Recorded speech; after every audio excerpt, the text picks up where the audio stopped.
Important প্ৰভাৰ্ববিলাক discuss কৰি আছোঁ already 50টা আমি ডিছকাছ কৰিলোঁ বহুত বেছি ইম্পৰ্টেণ্ট হয় ইয়াৰ পৰাই প্ৰশ্নবিলাক আহি আছে গতিকে বহুত বেছি ইম্পৰ্টেণ্ট হয় ভালকৈ চাই যাব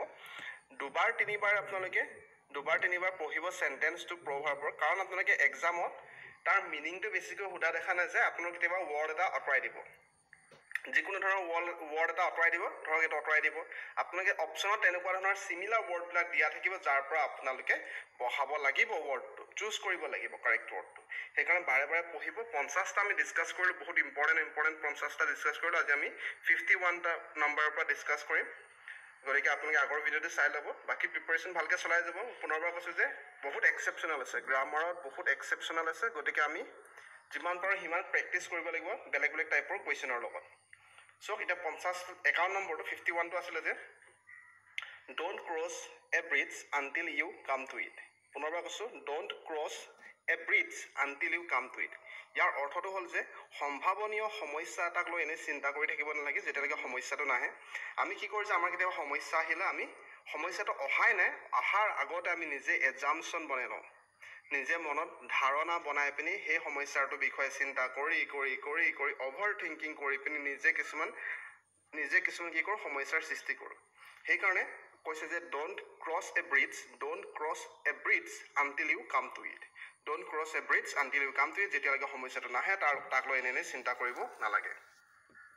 তাৰ নেক্সট আছিলে যে ডোণ্ট জাজ এ বুক বাই ইটছ কভাৰ এইটো গম পাইছে যে ডোণ্ট জাজ এ book by it's cover book এখনৰ কভাৰটোক লৈ পিনি কেতিয়াও জাজ কৰিব নালাগে তাৰ ভিতৰৰ বস্তুটো কেনেকুৱা হয় নজনাকৈ বা কোনোবা এজন লোকক দেখা মাত্ৰকে জাজ কৰিব নালাগে তাৰ পিন্ধা উৰা কাপোৰ দেখি পিনি বাহ্যিক লুক দেখি পিনি আমি জাজ কৰিব নালাগে সেইটো গম পাই আপোনালোকে শুনি আহিছে কৈ আহিছে তাৰ নেক্সট আছিলে don't kill the goose date lays the golden এগছ দুবাৰ তিনিবাৰ পঢ়িব আপোনালোকে নিজে বা শুনি যাব don't kill the goose date lays the golden এগছ মই 4বাৰমান কওঁ don't kill the goose date lays the golden এগছ কথাটো হ'ল যে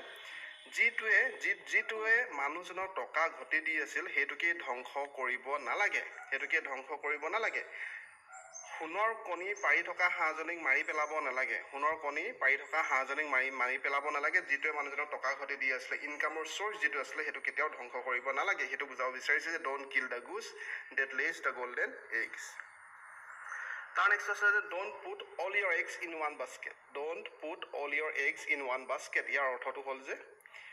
কোনো লোকে কেৱল এটা বস্তুৰ ওপৰত নিৰ্ভৰ কৰি পিনি সকলো টকা সকলো এফৰ্টছ লগাব নালাগে কথাটো হ'ল যে যদি আহে ষ্টক মাৰ্কেটৰ কথা আমি কেতিয়াবা শুনো যে ষ্টক মাৰ্কেটত এতিয়া আপোনালোকৰ যিমান ছেভিংছ আছে আপোনালোকৰ বোলে 1 লাখ টকা ছেভিংছ আছিলে গোটেই 1 লাখ টকাটো কেতিয়াও ইনভেষ্ট কৰি দিব নালাগে কেৱল মাত্ৰ এটা বস্তুৰ ওপৰত নিৰ্ভৰ কৰি পিনি সেইটোকে ক'ব বিচাৰিছে যে ইংলিছ কি কৈছে don't put all your এগছ in one basket পুনৰবাৰ পঢ়ক don't put all your এগছ in one basket ঠিক আছে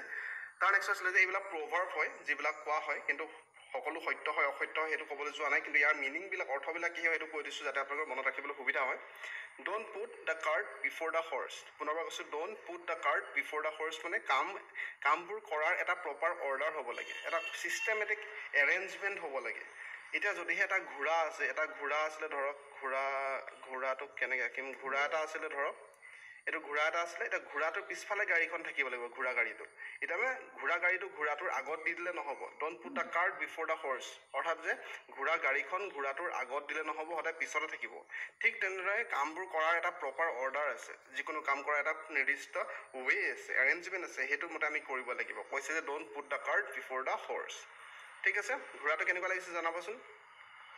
তাৰ নেক্সটটো আছিলে don't throw' the baby with the bath water মানে কিবা এটা সৰু ৱৰ্থলেছ পইণ্টৰ কাৰণে ভেলুৱেবল বস্তু এটা কেতিয়াও এৰিব নালাগে কিবা এটা সৰু কাৰণে ভেলুৱেবল বস্তু এটা কেতিয়াও এৰিব নালাগে তাক কৈছে don't throw' the baby with the bath water দুবাৰ তিনিবাৰ পঢ়াৰ উদ্দেশ্য মনত ৰাখিবলৈ তাৰ নেক্সট আছিল early bird catches the worm এইটো আমি শুনি থাকোঁ যে যদি আপোনালোকে ছাকচেছ বিচাৰে যিকোনো কাম যিমান পাৰি সোনকালে ষ্টাৰ্ট কৰিব লাগে পাষ্টৰ কথা ভাবি থাকিব নালাগে যে আমি ইমান দিনে কামটো নকৰিলোঁ ইমান দিনৰ পৰা ষ্টাৰ্ট নকৰিলোঁ এতিয়া নহ'ব নেকি এটলিষ্ট এতিয়াৰ পৰা আৰম্ভ কৰিব লাগে যেতিয়াৰ পৰা আপোনালোকে ৰিয়েলাইজ কৰিছে ছাকচেছ বিচাৰে যদি যিমান পাৰে সোনকালে ষ্টাৰ্ট কৰিব লাগে তাকে কৈছে যে early bird catches the warm এতিয়া আপোনালোকে এক্সামত কেতিয়াবা এইটো নাইকিয়া কৰি দিব ৱৰ্মটো নাইকিয়া কৰি দিব আপোনালোকে অপশ্যনৰ পৰা চুজ কৰিব লাগিব ইয়াত কি বহিব আৰ্লি বাৰ্ড কেটচেছ দ্য তেতিয়া ৱৰ্মটো আমি চুজ কৰিব লাগিব ঠিক আছে বুজিছে নিশ্চয় early bird catches the warm তাৰ নেক্সট ইজি কাম ইজি গো ইজি কাম ইজি গো ইয়াৰ অৰ্থটো হ'ল যে যেতিয়া কিবা এটা ইজিকৈ আহে আৰু ইজিকৈ গুচি যায় যিকোনো বস্তুটো যেতিয়া ইজিকৈ আহিব ইজিকৈ যাব ইজি কাম ইজি গো বুলি ক'ম তাৰ নেক্সট আছিলে MT bags cannot stand upright MT bags cannot stand upright দুবাৰ তিনিবাৰ পঢ়ক যে MT bags cannot stand upright MT bags cannot stand upright ইয়াৰ অৰ্থটো হ'ল যে এ পুৰ অৰ হাংৰি পাৰ্চন কান ফাংচন প্ৰপাৰলি যেতিয়া কোনোবা এজন ব্যক্তি ভোকাতুৰ হৈ থাকিব যেতিয়া কোনোবা এজন ভোকাতুৰ মানুহ বা দুখীয়া মানুহে কাম কৰিব নোৱাৰিব যেতিয়ালৈকে সি ভোকাতুৰ হৈ থাকিব বুজি পাইছে নিৰ্দিষ্ট পৰিমাণ তাক লাগিব বস্তু যে এটা পুৰ মানুহে বা হাংগ্ৰি মানুহে ফাংচন কৰিব নোৱাৰিব প্ৰপাৰলি যিকোনো ধৰণৰ কাম বা ৱৰ্ক সেইকাৰণে কোৱা হৈছে যে an empty bags cannot stand upright an empty bags cannot stand upright an empty bags cannot stand upright ঠিক আছে তাৰ নেক্সট আছিলে every cloud has a silver lining every cloud has a silver lining মানে ইয়াৰ অৰ্থটো হ'ল যে every cloud has a silver lining মানে যিমান বেয়া পৰিস্থিতি এটাৰ পৰা হ'লেও কিবা এটা হ'লেও শিক্ষা লাভ কৰিব পাৰি কিবা এটা লাভ দি যায় আমাক পৰিস্থিতি আমাক শিকায় বুলি অসমীয়াত কওঁ যে যিমান বেয়া পৰিস্থিতি হ'লে আমি কিবা এটা শিক্ষা ল'ব পাৰোঁ কৈছে যে every cloud has a silver lining every cloud has a silver lining তাৰ next every dog has his day এইটো আপোনালোকে গম পাইছে যে বহু আনলাকি লোকে এদিন সফলতা লাভ কৰিব যেতিয়া কৰ্মটো কৰি যাব every dog has his day Har কুত্তে কা দিন আতা হে বুলি আমি কওঁ যে every dog has his day অৰ্থাৎ বহু আনলাকি লোকে এদিন সফলতা লাভ কৰিব এটা আপোনালোকে শুনি আহিছে every dog has his day তাৰ নেক্সট আছিলে every man is the architect of his destiny every man is the architect of his destiny আপোনালোকৰ কেতিয়াবা ৱৰ্ডবিলাক নাইকিয়া কৰি সুধিব DSS এক্সামিনেশ্যন স্পেচিয়েলি বহুত প্ৰশ্ন আহে প্ৰভাৰ্বৰ পৰা every man is the architect of his destiny মানে আমাৰ নিজৰ কাম বা ডিচিশ্যনৰ ওপৰত আমাৰ সফলতাটো নিৰ্ভৰ কৰিব আমি কৰ্মকৰ্তা বুলি কয় যে নিজে নিজৰ কৰ্মকৰ্তা অৰ্থাৎ আমি যিবিলাক কাম কৰি আছোঁ এট প্ৰেজেণ্ট সেইটোৰ ওপৰত আমাৰ ফিউচাৰটো নিৰ্ভৰ কৰি আছে আমাৰ সফলতা আমাৰ ছাকচেছটো নিৰ্ভৰ কৰি আছে সেইকাৰণে কৈছে যে every tech is the architect of his destiny every man is the architect of his destiny তাৰ নেক্সট আছিলে every man has his prize every man has his prize every man has his প্ৰাইজৰ অৰ্থ হ'ল যে যিকোনো লোকে ডিছঅনেষ্ট হৈ যায় ডিছঅনেষ্ট নিশ্চয় গম পাইছে হৈ যায় যদিহে এটা ভাল এমাউণ্ট দিয়া হয় সকলো এটা প্ৰাইচ আছে প্ৰভাৰবিলাক সত্য অসত্য ক'বলৈ নাযাওঁ কিন্তু মিনিংবিলাক ভালকৈ চাই যাব every man has his price মানে সকলোৱে ডিছঅনেষ্ট যায় নিৰ্দিষ্ট এটা পইচা দিয়াৰ পিছত এমাউণ্ট দিয়াৰ পিছত বা কিবা এটা অফাৰ দিয়াৰ পিছত তাৰ নেক্সটটো বহুত বেছি ইম্পৰ্টেণ্ট হয় ফল 7 টাইমছ ষ্টেণ্ড আপ 8 এইটটো নাইকিয়া কৰি দিব পাৰে আপোনালোকৰ ফল 7 টাইমছ ষ্টেণ্ড আপ 8 মানে নেভাৰ গিভ আপ লাগিলে তুমি 7 বাৰ পৰি যোৱা লাগিলে আপুনি 7 বাৰ পৰি যোৱা কিন্তু 8 বাৰ আমি উঠিম যিমান বাৰ পৰিম তাতকৈ বেছিকৈ আমি থিয় হ'ম পুনৰবাৰ তাৰ অৰ্থটো নেভাৰ গিভ আপ অৰ্থাৎ ফল 7 টাইমছ ষ্টেণ্ড আপ 8 ফল 7 টাইমছ ষ্টেণ্ড আপ 8 ঠিক আছে তাৰ নেক্সটটো ফেমিলিয়াৰিটি ব্ৰিডছ কণ্টেম্প্ট ফেমিলিয়াৰিটি ব্ৰিডছ কণ্টেম্প্ট ফেমিলিয়াৰিটি ব্ৰিডছ কণ্টেম্প্ট ফেমিলিয়াৰিটি ব্ৰিডছ কণ্টেম্প্ট ইয়াৰ অৰ্থটো হ'ল যে যেতিয়া কোনো লোকে ছিটুৱেশ্যন বা বস্তুৰ বিষয়ে বেছি জনা যায় তেতিয়া সন্মানটো কমি যায় এতিয়া আপোনালোকৰ কোনোবা আমি কাৰোবাৰ ফেন হয় যে ধৰি লওক আমি অক্ষয় কুমাৰৰ ফেন হয় অক্ষয় কুমাৰক এতিয়া আমি দূৰৰ পৰা অক্ষয় কুমাৰক ভাল দেখি আছোঁ লাইফটো ভাল দেখি আছোঁ কিন্তু যেতিয়া তাৰ বিষয়ে আৰু বেছি ডিটেইলছো জানিব যিমান আমি ক্ল'জ হৈ যাম যিমানে তেখেতৰ বিষয়ে আৰু বেছিকৈ গম পাই যাম আমাৰ সন্মানটো লাহে লাহে কমি আহিব সেইটো কথা ক'ব বিচাৰিছোঁ যে ফেমিলিয়াৰিটি ব্ৰিডছ কণ্টেম্প্ট অৰ্থাৎ যেতিয়া কোনো লোকে কোনো লোকৰ বিষয়ে বা ছিটুৱেশ্যনৰ বিষয়ে বা বস্তুৰ বিষয়ে বেছিকৈ জনা যায় তেতিয়াও সন্মানটো কমি আহে চ' এটা নিৰ্দিষ্ট গেপ থকাটোৱেই ভাল ফেমিলিয়াৰিটি ব্ৰিডছ কণ্টেম্প্ট তাৰ নেক্সটটো fools rush in where angels fear two treat fools ৰাষ্ট আপোনালোকৰ ৰাষ্টটো নাইকিয়া কৰি দিব পাৰে বা ট্ৰেডটো নাইকিয়া কৰি দিব পাৰে আপোনালোকৰ অপশ্যনত দিয়া থাকিব তাৰ পৰা আমি চুজ কৰিব লাগিব fools rush in where angels fear two treat অৰ্থাৎ fools rush in where angels fear two treat মানে যিজনে একো নাজানে যিজন ব্যক্তি একো নাজানে সি তৎক্ষণাত কোনোবা এটা ঘটনাত সোমাই যাব একো নজনা ব্যক্তিজনে তৎক্ষণাত কিবা এটা ঘটনাত সোমাই যাব কিন্তু যিজনে জানে যিজনে জ্ঞানী হয় যিজনে ঘটনাটোৰ বিষয়ে জানে সেই ঘটনাটোৰ বিষয়ে আৰু ইন ডিটেইলছ জানিবলৈ চেষ্টা কৰিব কিন্তু যিজনে একোৱে নাজানে ফুল হয় তেখেতে কি হ'ব ঘটনাটো তৎক্ষণাত সোমাই যাব সেইটোকে কৈছে যে fools rush in where angels fear to tread ঠিক আছে তাৰ নেক্সট আছিলে ফৰ্চুন ফেভাৰ্ছ দ্য ব্ৰেভ এইটো আমি গম পাইছোঁ যে সাহসী লক্ষী বুলি আমি যোনটো কওঁ অসমীয়া ভাষাত সাহসী লক্ষী অৰ্থাৎ ফৰ্চুন ফেভাৰ্ছ দ্য ব্ৰেভ লাকো সাহসী লোকৰ লগতহে থাকে সাহসী লোকৰহে সংগ দিয়ে লাকো সাহসী লোকৰহে সংগ দিয়ে গতিকে কৈছে যে Fortune ফেভাৰ্ছ the brave Fortune two ফেভাৰ্ছ the brave তাৰ নেক্সট আছিলে যে 68 নম্বৰটো gate out while the going or getting is good ছিটুৱেশ্যনটো অত্যাধিক বেয়া হোৱাৰ আগতে আমি সেই স্থানটোৰ পৰা এৰিব লাগে পৰিস্থিতিটো যিমানে বেয়া হ'ব অত্যাধিক বেয়া হোৱাৰ আগতে আমি ঠাইটুকুৰা এৰিব লাগে তাকে ক'ব লাগিব যে আমি get out while the going or getting is good কেতিয়াবা আপোনাৰ going থাকিব, কেতিয়াবা আপোনাৰ getting থাকিব। পুনৰবাৰ চাওক ভালকে, get out while the going or getting is good, get out while the going or getting is good। চিটুৱেশ্যনটো অত্যাধিক বেয়া হোৱাৰ আগত আমি ঠাইটুকুৰা এৰিব লাগে। তাৰপিছত 69 আছিলে যে give them an inch they will take a mile। ভালকে চাওক এইটো কি কৈছে, give them an inch, আপোনালোকে ইঞ্চটো নাইকিয়া কৰি দিব পাৰে বা মাইলটো নাইকিয়া কৰি দিব পাৰে। give them an inch they will take a mile। পুনৰবাৰ কৈছোঁ give them an inch they will take a mile। অৰ্থাৎ খাবলৈ দিলে শুবলৈ বিচাৰে বুলি আমি অসমীয়াত কওঁ যে যিমানেই দিব জোৰাব নোৱাৰে, আপুনি মানুহক সন্তুষ্ট কৰিব নোৱাৰে। যিমান বেছি দিব তাতকৈ বেছি তেখেতসকলে বিচাৰিব,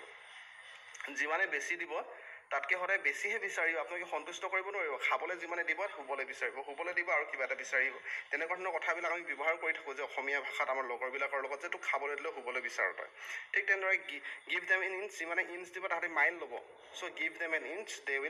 will take a mile। খাবলৈ দিলেও শুবলৈ বিচাৰে, মানুহক সন্তুষ্ট কৰিব নোৱাৰে যিমান দি হ'লেও, তাকে ক'ব বিচাৰে যে give them an inch they will take a mile। তাৰ নেক্সট আছিলে God helps those who help themselves। God helps those who help themselves। ভগৱানে তেখেতকে সহায় কৰে যিয়ে চেষ্টা কৰে, যিয়ে নিজকে নিজে সহায় কৰে, যিয়ে চেষ্টা কৰে। পুনৰবাৰ কৈছে যে God helps those who helps themselves, অৰ্থাৎ ভগৱানে তেখেতকে সহায় কৰে যিয়ে চেষ্টা কৰিব, যিয়ে নিজকে নিজে হেল্প কৰিব, নিজকে নিজে চেল্ফ হেল্প কৰিব, নিজকে নিজে ট্ৰাই কৰিব, চেষ্টা কৰিব, তেখেতকে ভগৱানে সহায় কৰে বুলি আমাৰ মা দেউতাহঁতে আমাক কৈ থাকে। তাকে ক'ব লাগিব God helps those who help themselves। God helps those who help themselves। দুবাৰ তিনিবাৰ পঢ়িব।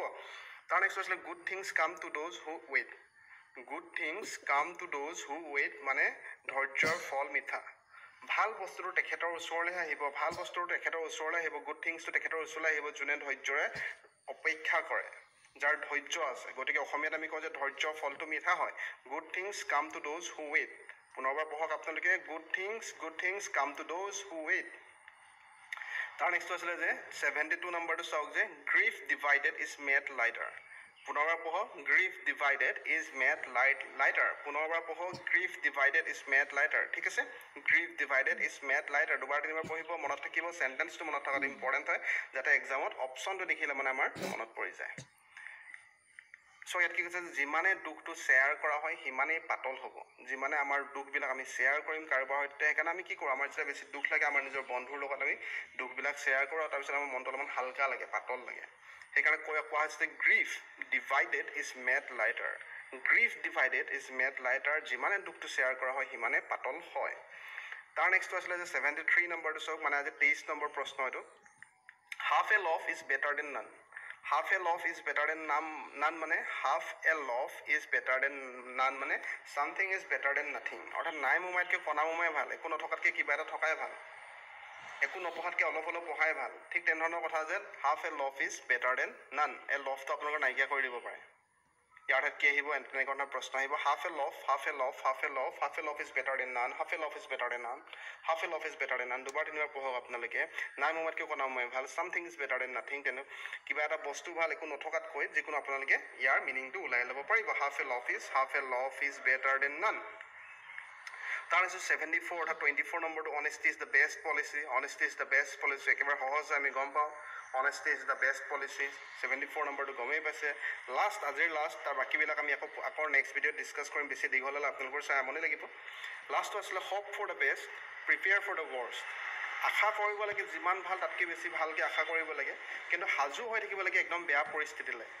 আশাবাদী হ'ব লাগে, যিমান পাৰি আশা কৰিব লাগে, যিমান পাৰি সপোন দেখিব লাগে, কিন্তু তাৰ কাৰণে যদি কিবা বেয়া পৰিস্থিতি আহে সেইটো লৈ আমি সাজু হৈ থাকিব লাগিব। কাৰণ ছাডেনলি যদি বেয়া পৰিস্থিতি আহি যায় আমি দিগদাৰ হৈ যাব। সেইকাৰণে কোৱা হৈছে যে হোপ ফৰ দ্য বেষ্ট, আশাবাদী হ'ব লাগে, কিন্তু প্ৰিপেয়াৰ ফৰ দ্য ৱৰ্ষ্ট, বেয়া পৰিস্থিতি লৈ সাজু হৈ থাকিব লাগিব।